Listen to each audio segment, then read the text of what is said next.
আমার নাম অঞ্জলি দত্ত। আমি সোনারপুরে থাকি। আমার গত 2024 নভেম্বর মাসে আমার টিকেআর হয়েছিল, কিন্তু তারপরে মোটামুটি ঠিক ছিলাম, কিন্তু 2-1 মাস পরেই দেখছি যে আমার দুটো পায়ে একসাথেই টিকেআর হয়েছিল। আমার বাঁ পায়ের সাইডের দিকটা লক হয়ে যেত, মানে আমি বসলে দাঁড়াতে পারতাম না, দাঁড়ালে এক চান্সে বসতে পারতাম না, কোনো গাড়ি টাড়িতে উঠতে পারতাম না। আগে পা স্ট্রেট করে তারপরে আমাকে উঠতে হতো, ওই জায়গাটা আটকে যেত এবং সেটা খুলতে গিয়ে একটা প্রচন্ড যন্ত্রণা হতো। তারপরে আমি অনেক জায়গায় যেখানে অপারেশন করিয়েছিলাম সেখানেও দেখিয়েছিলাম, এবং তাছাড়াও আরও 2-1 ডাক্তারবাবুকে দেখিয়েছি, কিন্তু কোনো জায়গায় কোনো সদুত্তর পাইনি। তারপরে আমি ফোর্টিসে যাই, গিয়ে সেখানে আমি ডক্টর সৌম্য চক্রবর্তীকে দেখাই। সৌম্য চক্রবর্তীকে দেখাতে তখন উনি আমাকে এমআরআই করতে বলেন, সিটি স্ক্যান করতে বলেন।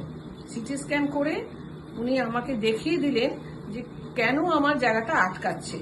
সেই জায়গাটা কারণ মালাই চাকিটার সঙ্গে কিছু একটা ঘষছে বা কিছু একটা হচ্ছে, সেই জন্যে উনি তখন আমাকে ওটা আবার রিওপেন করার অ্যাডভাইস দিলেন। দিয়ে তারপরে আমি ওনার কাছেই, যেহেতু আমি একটা কারণ বুঝতে পারলাম, সেই জন্যই তখন আমি ওনার কাছেই আমি সেই রিওপেনটা করাই। সেটা করিয়েছি আজ থেকে প্রায় 2 মাস আগে, 1 আগস্ট আমি করিয়েছি। করার পরে আমি ওনার কথা মতো আমি ফর্টিসেরই ফিজিওথেরাপিস্টদের দিয়ে আমি বাড়িতে ফিজিওথেরাপি করাচ্ছি। করিয়ে আমি এখন অনেকটা ভালো, আমার আটকানোটা আর হচ্ছে না।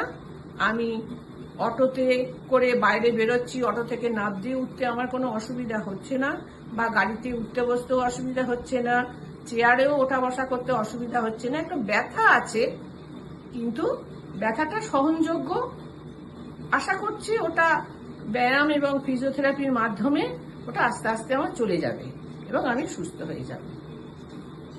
সেই জন্য নমস্কার। সেই জন্যে আমি ফর্টিসের ডক্টর সৌম্য চক্রবর্তী এবং তার ফিজিওথেরাপিস্ট গ্রুপ এর কাছে আমি সত্যিই কৃতজ্ঞ।